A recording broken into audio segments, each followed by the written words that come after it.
Well, it seems every time I take some time off, something big happens in Ark. This time, the Center launched. Yeah, the map that was originally scheduled for February and was delayed indefinitely. Surely after 3.5 months, this map would be stable and polished, right? Yeah, I heard some big no-nos about the new map. But I'm not here to talk about those no-nos, because we'll have enough time to explore the map together pretty soon. I'm here to talk about the new DLC creature, the Pyromane, from the brand new Fantastic Beast collection. Is it just a Shadowmane ripoff? Is it broken, pay to win? Is this just a low effort way to make up for the launch state of the map and squeeze a little bit more cash from the people that thought they will first get their $40 worth of game before being fed paid content after paid content after paid content? Well, your favorite YouTuber that goes missing every 2 or 3 months is here to answer those questions. And yeah, I should have probably made this video last week or 2 weeks ago, but lately I've been having fun with some other dinosaurs, if you get what I'm saying. But let's focus on the task at hand and find out if you and I will enjoy the Pyromane and if this thing is worth $5. And I say you and I because I wrote this intro before trying this thing. So if you thought you already deduced my opinion from this intro, you're wrong, because I don't have one currently. So first we're gonna take a look at the Pyromane's taming method and availability on the map, then at their stats and abilities, and then we can draw the line and see if this is worth $5 by comparing it with other paid content available, because we got a lot, unfortunately. And we'll finish off with some final thoughts from me on this creature. Sounds good? Great, let's see how we can tame this cat. The Pyromane is found on the center on the lava island, but you can also find them on Scorched Earth. Yeah, they're spawning in the world Scar on Scorched Earth as well. Now that we've found one, let's talk about taming. Taming them is pretty straightforward. First, you have to put out their flames. You can do this by either tanking enough damage that it turns off the Pyromane's flames, or by getting it in contact with water. Obviously, you should use the second method if you can. After that, you have to damage the Pyromane to at least 50% of its health, and then you'll be able to mount the Pyromane. You can use swords, shotguns, or other tames. Very important here, after you lower its health, you still need to keep its flames off in order to mount the Pyromane.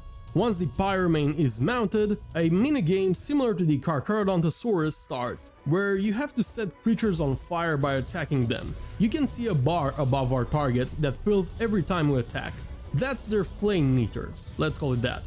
It shows you how much fire you have stacked on them. If you kill the target or you hold left control plus right click, you will collect those flame stacks, which will increase your taming progress bar. Now you can also see this timer right here. This is similar to the Fasola taming. You have to collect some flames before that timer runs out in order to reset it. Otherwise you will be kicked off. Well, that's all. Pretty good taming method. You can clearly see some similarities with other taming methods, but hey, it's much more enjoyable than the Shadowmane taming method. So here it gets a pass from me. Stats and abilities are next. The Pyromane comes with some decent stats, not as strong as the Shadowmane though, but like the Shadowmane, its strength is in its abilities and versatility. Just like the Shadowmane, they have natural armor, but this time it's capped at 60 instead of 80. And just like the Shadowmane, they can be put to sleep. But hey, at least they have a different animation for this one. Well, that's where the similarities with the Shadowmane end. First, you got the regular left click attack. This attack applies the flame stack to the target. Using Ctrl plus right click, flames will be absorbed, filling up the Pyromane's fire bar. The restored flames can be used in several ways. First, holding down left click will leave a trail of fire behind you, damaging enemies that are following you. However, this ability does not work during rain. Next, by holding Ctrl and then attacking, you will boost your damage by 50% at the expense of your flames. This is a pretty significant buff, 50% is no joke, and the flames last quite a bit for you to take advantage of this. But I'm not sure if the AI can use this as well, or if this is something only the player can use. Next, we have the Flame Leap ability. You have to first jump and then use right click to use it effectively. This will turn you into a fireball that even Fugaku Uchiha would be proud, dealing damage to everything in your path. And probably its most notorious and useful ability is the shape-shifting ability. Using the action wheel or this combination right here when you're mounted, you can turn your Pyromane into a baby version of it that can be used as a shoulder pad. A shoulder pad with 300 base weight that can shoot flames like a flamethrower and that can be turned on the spot back into full size and ready to go. Yeah, this one is great. Of course, the Pyromane gets some secondary abilities as well, like the sleep, pooping flaming medium animal feces, which I think have nothing special about them besides their name, and of course thermic insulation buffs. First, when you're carrying the Pyromane, it will give you some protection to cold and good protection to heat. And when you're riding it, you'll get a very good cold resistance and basically immunity to heat and fire damage, including lava. And the last thing worth mentioning, the Pyromane can power any structure that requires wood to burn, like forges or campfires. And it can also cook meat in its inventory and produce jerky without oil, but it cannot smelt metal. Now that we've gone through all of its stats and abilities, let's talk about utility. And you've probably guessed it, this thing is so damn good. First of all, I think it's the best land travel mount you can find on both maps where it's available. On Scorched Earth, it's arguably even better thanks to the heat resistance, but it's way harder to tame there, since you will need a wyvern to get one out of the world scar where it spawns. It's not as versatile as the Shadowmane since it has that weakness to water which stops it from using any fire-based ability, but I still think it's pretty good.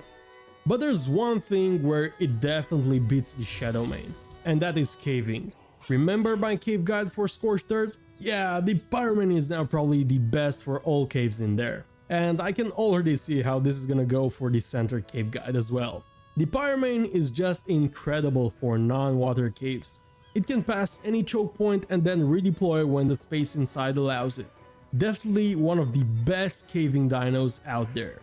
And the last thing that we have to talk about here is bosses. On Scorched Earth, yeah, it can take on a Manticore, just about any decent dino can take that one out. But on the center, I don't think it's that great, mainly because of the new arena, which has a lot of water and that can be very bad for a Pyromane army. Ironically, the dragon is probably its best opponent, but they don't spawn on the island, so do what you want with that info. Well, that's the Pyromane in a nutshell. So, Spartacus, what's your opinion? Is it worth $5?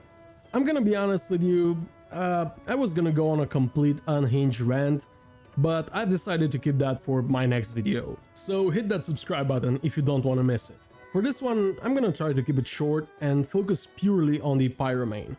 There are a few ways to look at this thing. From a gameplay perspective, yeah, it's fun, it's versatile. If you play PvE or single player and you like its concept and you want to support the devs, sure, go ahead and buy it. But keep in mind that for $5, you might find better value on the mod shop. Now, if you play PvP, guys, I'm sorry for you, but if you wanna stay competitive, you're probably gonna need this. Having a creature this strong on the map that you cannot tame because you haven't bought a DLC in a fully paid game that hasn't even delivered 40% of the content you got charged for is complete and utter bullshit. Hell, if you split the difference between the maps, Bob's DLC gives you much better value for $10 for the Scorched Earth content. You get cards, trains, skins, and the Oasisaur looks like a creature that took a lot of effort to make, and I'm okay with spending money on that one. And yeah, it's good, but it's not overpowered to the point you need to have one in PvP. So yeah, from a value perspective, in my opinion, Bob's DLC is better. Again, only if we split the price between the maps, which is not how the DLC is sold. And just to make it clear, I'm not considering Bob's DLC a great deal or a great DLC or anything like that. It's pretty bad, but this one is even worse.